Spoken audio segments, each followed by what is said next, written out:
Hello everybody, welcome back to the Fellow Gent. Today I made a video about my Rolex 36mm Explorer 124273.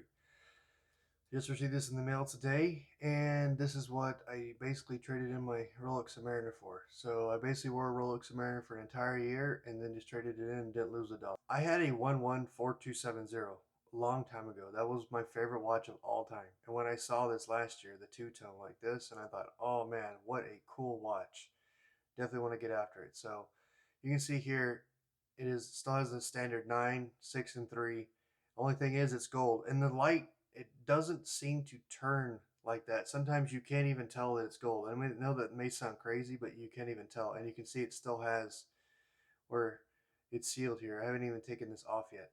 So that being said, let's look at the clasp here. So this clasp is a lot nicer than my 114270, obviously, since it is much older now. So you can see here,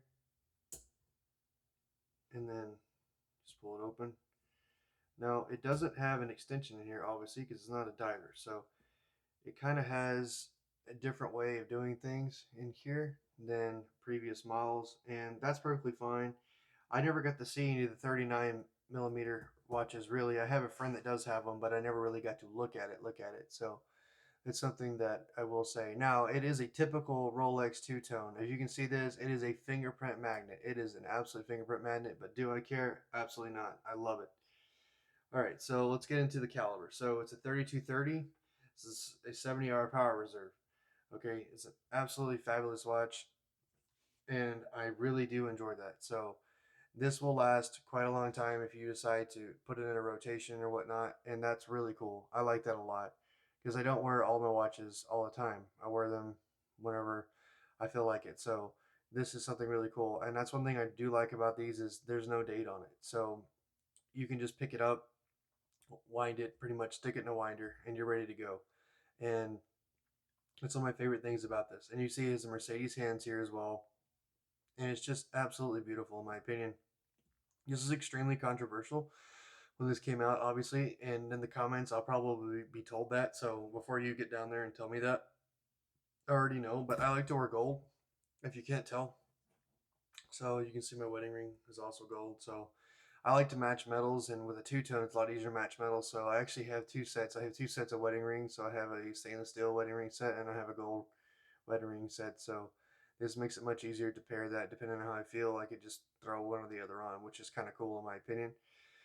And let's see, let's check out the bottom here, just like a normal Explorer. Let's see here. Nothing to be too crazy about, just flat, real easy. And I really do enjoy this watch. I think it's absolutely beautiful. And if you are looking for an Explorer and you're looking for something a little different than just a regular Explorer, you may think it's boring. This is a perfect option for you.